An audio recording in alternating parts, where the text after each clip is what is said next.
Do you watch film of bad performances? You have to. You have to, because that's the only way you can improve on it. And it's never as bad as it feels, although that was close. Now, when Cam plays the Broncos tomorrow night, he says he hasn't watched Super Bowl 50 film. That may be true. How's that true? Come on. Really? That may be true. Why? I mean, wouldn't that be a crucial watch, though, in advance of tomorrow night? A lot of it just depends on just how the entire coaching staff feels about last season. Because there are times where, the last year, I never, if we won a playoff game, lost a playoff game from the previous season, we were going to that game the next year with the guy. I never watched it. Let me give you a proper. Didn't matter. Let me give you a proper welcome. Eric Davis, my compadre from the NFL Network, NFL Media Group, 13 seasons as an NFL cornerback, and he's part of us right here on the Rich Eisen Show every Wednesday. You're here today as part of NFL Sunday Ticket with our show, and you can get every out-of-market NFL game every Sunday with NFL Sunday Ticket only on DirecTV. Call 1-800-DirecTV right now to check things out. Lionel Richie playing the piano, Peyton Manning in the robe. Yeah, that's actually pretty funny when I saw that one. That was pretty good. It's good stuff. Yeah. I've never watched the Super Bowl from San Diego.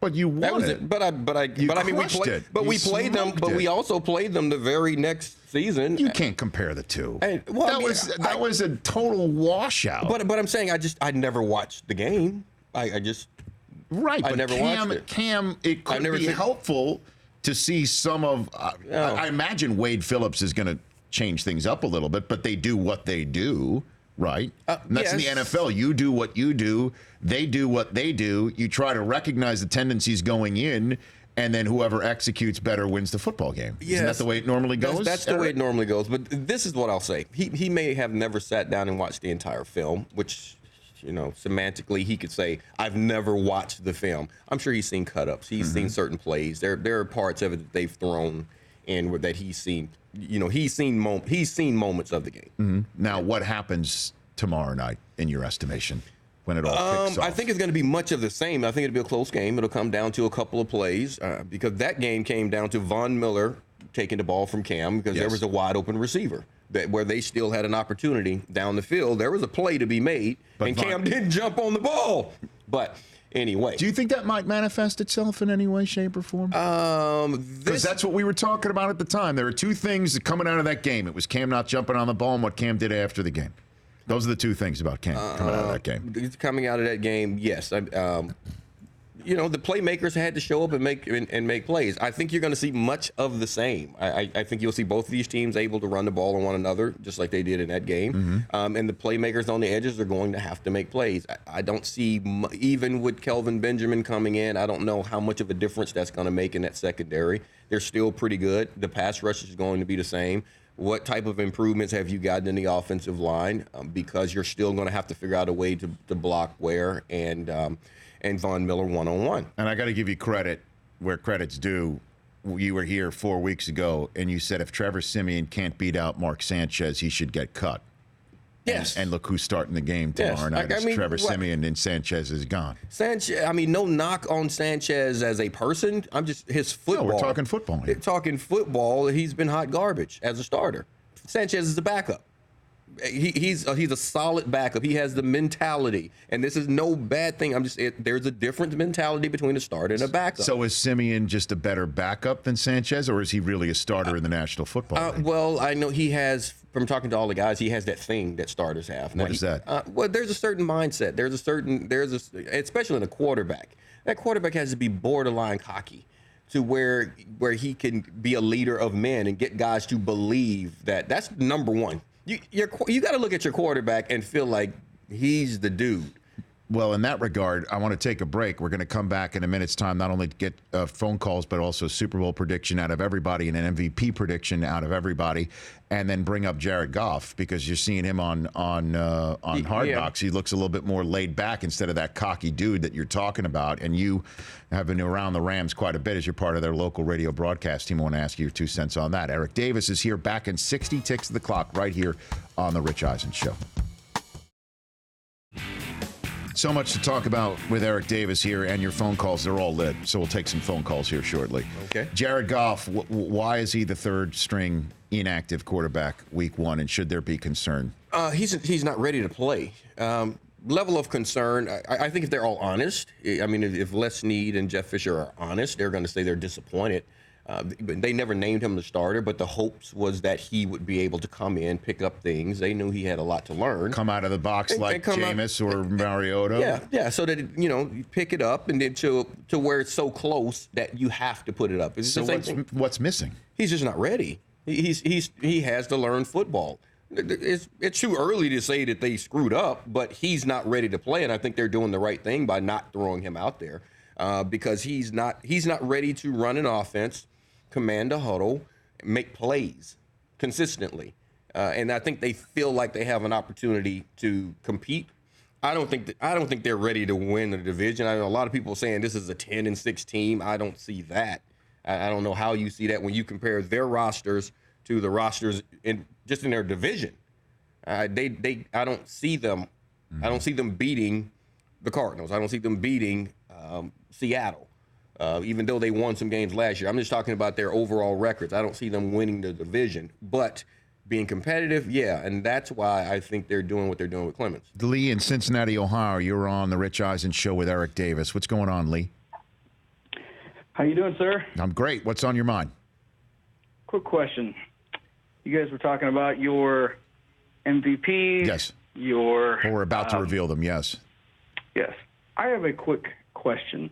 I'm originally from Seattle, so I am a Seattle fan.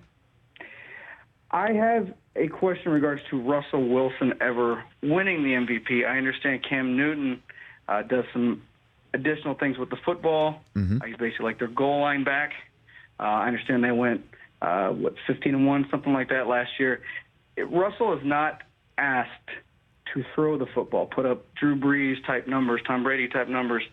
Is there a chance Russell ever gets considered for an MVP just doing what Russell does, or would he have to win a second Super Bowl just to be on the minds of the voters? Lee, thank you. Where do you stand on that? I think Russell is already in the conversation the way he finished last season. Russell was viewed as a guy who was managing the game and just handing the ball off to beast mode and allowing the run game to keep him going and doing just enough.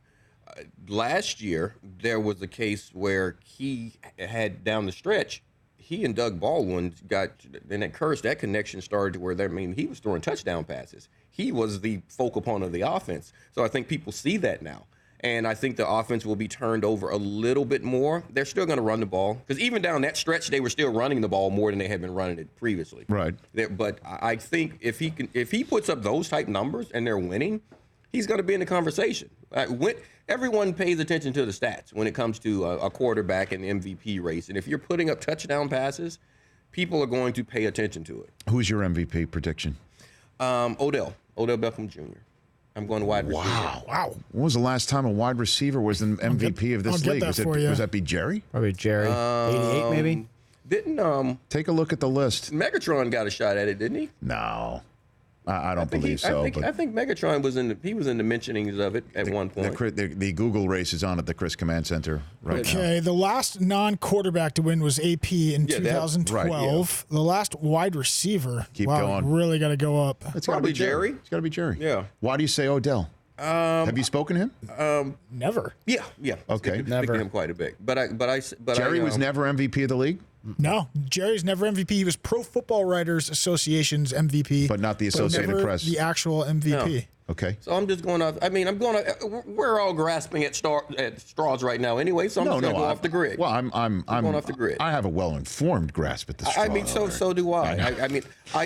I just think that Eli, another year within this offense, is going to play that much better. I think they've gotten a few pieces that can single up Odell and a few more opportunities. I think for him to win, this is a guy that would have to do one of the Dez things where you got to average at least a touchdown a week. So you got to get in at least 16 touchdowns. And what it would take, he's got to get the hat trick. I think touchdowns, receptions, and yards. And Yeah. and I think if he did that, he could be in it. And Chris Command Center, who's your MVPs? Yeah, the caller kind of picked mine. I'm going with apparently what's a popular choice. I think Russell Wilson gets the MVP this year. I have Russell as my MVP. Brockman, who's yours? That's a good one. Thomas Edward Patrick Brady. Coming back for the 12 Coming games. back with a vengeance. 12-0. If he goes 12-0, and James Garoppolo goes 3-1 or 2-2, and then then he would be the MVP. I'm going to go Cam back to back. Okay. We haven't seen Peyton Manning. We haven't seen it happen since Peyton Manning did it from 08, 09. I'm going Cam back to back, and I think that's kind of a preview of my Super Bowl pick. Who's your Super Bowl pick, Eric Davis? I said mine last night on NFL Network. You want another minute to think about it? Man. You've not been asked to give it on NFL Network yet? No, I haven't been asked. So this is a Rich Eisen show exclusive. Rich Eisen show exclusive. I think we'll probably see Seattle. It's been tough between Green Bay and Seattle, but I think we'll see Seattle and play Pittsburgh. Now, why should I be high on Pittsburgh? Why should anybody be? Because the back end of that defense, what have they shown? Bud Dupree's hurt.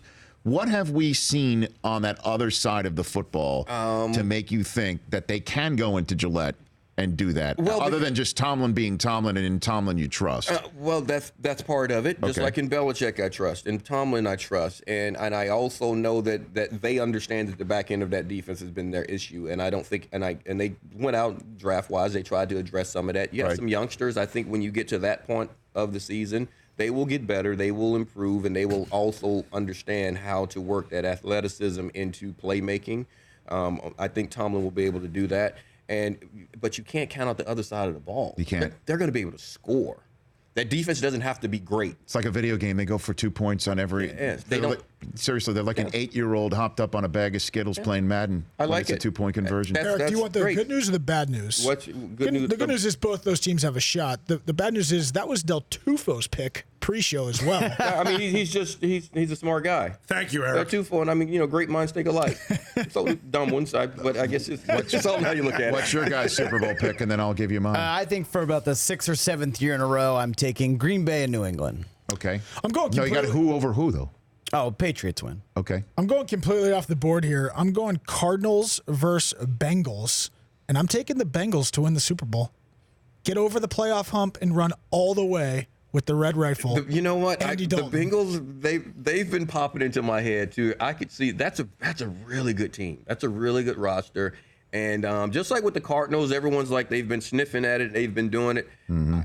I can also see I could see the Bengals making a run this year. All right, I'm going to take a break. I'll give you my Super Bowl pick when we come back.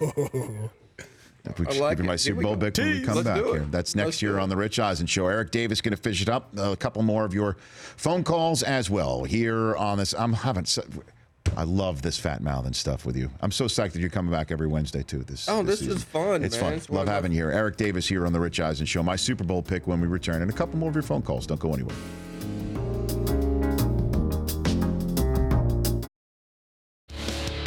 Welcome back to the Rich Eisen Show. Eric Davis still here. We already had Tom Izzo and Anthony Munoz on. Marshall Falk will be here in studio in hour number 1 tomorrow. On Friday, we're going to be coming to you from Ann Arbor, Michigan, where I'm addressing the team as part of the honorary captain. You got it ready? No.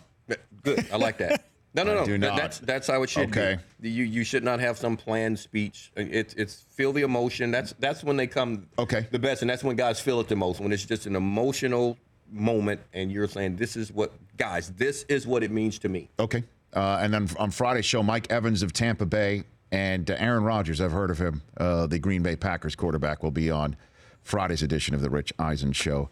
My power rankings. I have power rankings.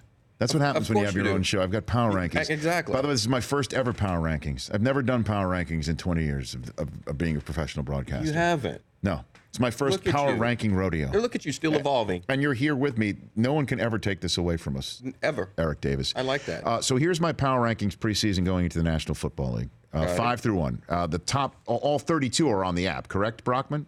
1 through 32? All 32 are now on richeisenshow.com. It'll be on the app in a second. Very good. Thank you. Number 5. Number 5. The Houston Texans.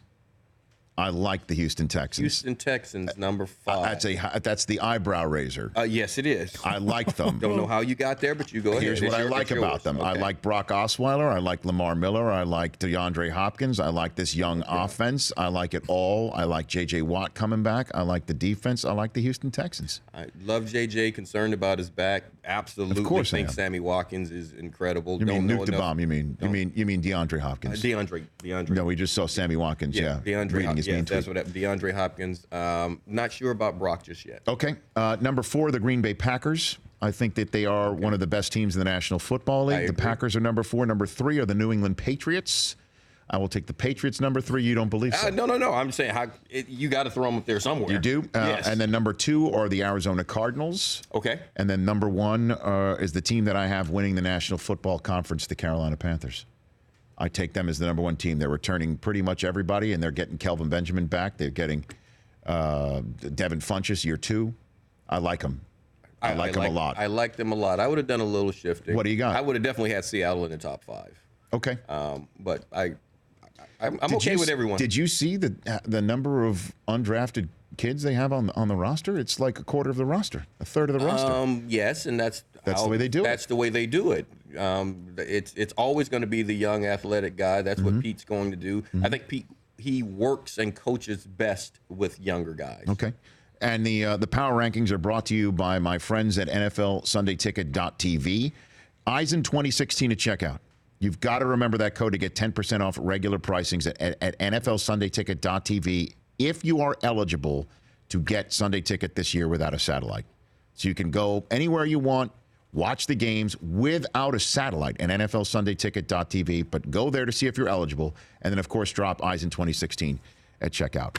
My Super Bowl prediction. Do you want to? You gave yours already, right? Who wins out of your? Did I say who won? Your mock Super Bowl 51? If I'm doing it right now today, what you're making me do, I'll say Pittsburgh. You think the Steelers win it all? I remember this is year 14 for me at the NFL Network.